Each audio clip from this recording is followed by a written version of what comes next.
For years, Musa, Alayhis Salam, had been far away from Egypt, far away from Pharaoh, far away from the palace where he had once grown up.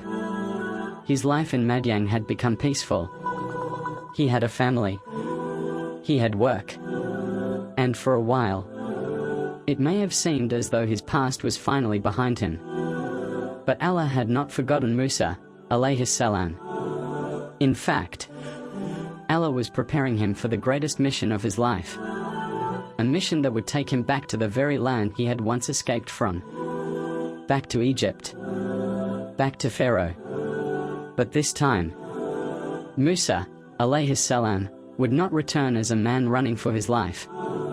He would return as a messenger of Allah. But before that happened, something extraordinary was about to take place. Something Musa, Alayhis Salam, could never have expected. A night, a mountain, a fire in the distance, and then the call of Allah, the journey back to Egypt. After Musa, Alayhis Salam, had completed the period he had agreed to stay in Madyan, he began traveling with his family. They were heading toward Egypt. But Musa, Alayhis Salam, did not know what was waiting for him. The journey was taking place at night. The surroundings were dark. The road ahead was unfamiliar. And then, Musa, Alayhis Salam, noticed something in the distance. A fire. He saw the fire and told his family to remain where they were. He believed that perhaps he could bring them some information from the fire, or bring back a burning torch so that they could have warmth. It seemed like an ordinary moment. A traveler seeing a fire in the distance. But this was no ordinary fire. Because Musa, Alayhis Salam, was about to walk towards something that would change the course of his entire life. The sacred valley.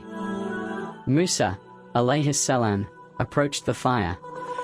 And then, he heard a call. Allah called him from the blessed area. Musa, Alayhis Salam, was told that he was in the sacred valley of Tuwa. And then came the words that would change everything.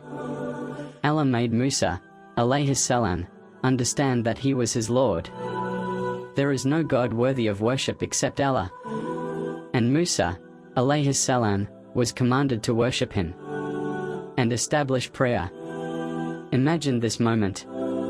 The man who had once fled Egypt in fear was now being prepared to return to Egypt with a divine mission. But Allah was not finished. Musa, Alayhis Salam, was about to receive signs that would prove the truth of his message. The staff. Allah asked Musa, Alayhis Salam, about the object in his hand. It was his staff.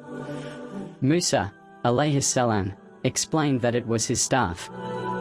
He used it for his daily needs and relied on it while tending to his animals. Then Allah commanded him to throw it down. Musa, Alayhis Salam, obeyed. And suddenly, the staff was no longer an ordinary staff. It became a moving serpent. Musa, Alayhis Salam, became frightened and turned away. But Allah told him not to fear. He was reassured. The staff would return to its original form. Then Allah gave Musa, Alayhis Salam, another sign. He was instructed to put his hand into his garment and then bring it out. And when he brought it out, it appeared bright and radiant, without harm. These were two signs from Allah. Two signs that Musa, Alayhis Salam, would carry with him. But now came the most difficult part. Allah was sending him back to Pharaoh. The mission. Musa, Alayhis Salam, was commanded to go to Pharaoh.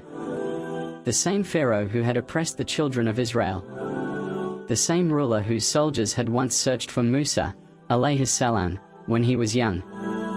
The same man from whom Musa, Alayhis Salam, had once escaped. Now Allah was telling him, go back. But Musa, Alayhis Salam, knew how difficult this mission would be.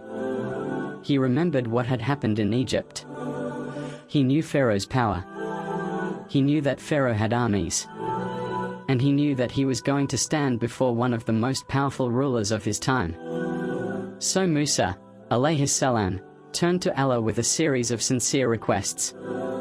He asked Allah to expand his chest, to make his task easy, to loosen the knot from his tongue so that people could understand what he said.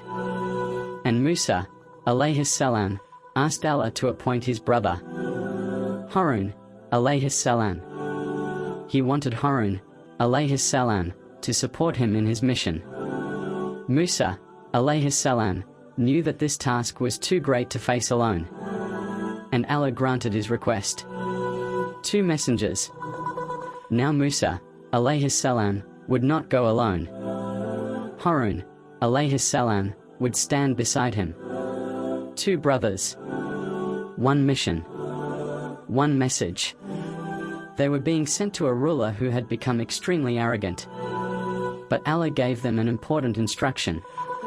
When they approached Pharaoh, they were told to speak to him with gentle words. Think about that. They were going to speak to the man who had oppressed their people. The man who had ordered the killing of newborn sons. The man who claimed supreme authority. Yet Allah instructed Musa, Alayhis Salam, and Harun, Alayhis Salam, to speak to him gently. Why? So that perhaps Pharaoh might remember. Or fear Allah. The moment is coming. Musa, Alayhis Salam, had now received the mission. Harun, Alayhis Salam, was with him. Allah had given Musa, Alayhis Salam, signs. The journey back to Egypt had begun. But there was still one question. What would happen when Musa, Alayhis Salam, finally stood before Pharaoh? Would Pharaoh recognize the truth? Would he listen to the message? Would he accept the signs? Or would his arrogance become even greater? Musa, Alayhis Salam, was about to enter the palace once again. But this time, he would not enter as the child who had once been rescued from the river. He would enter as the messenger carrying the command of Allah. And Pharaoh had no idea what was coming. Fire cliffhanger. The doors of Pharaoh's palace were about to open. Musa, Alayhis Salam, and Harun, Alayhis Salam, were about to stand before the ruler of Egypt. They had a message. They had signs. And they had the command of Allah. But Pharaoh had something else. Power. And when these 2 sides finally met, the first words would be spoken. The man who once believed that no one could challenge him was about to face the messenger of Allah. ***, and what Pharaoh said to Musa, Alayhis Salam, next, would reveal just how arrogant he had become. ***. To be continued.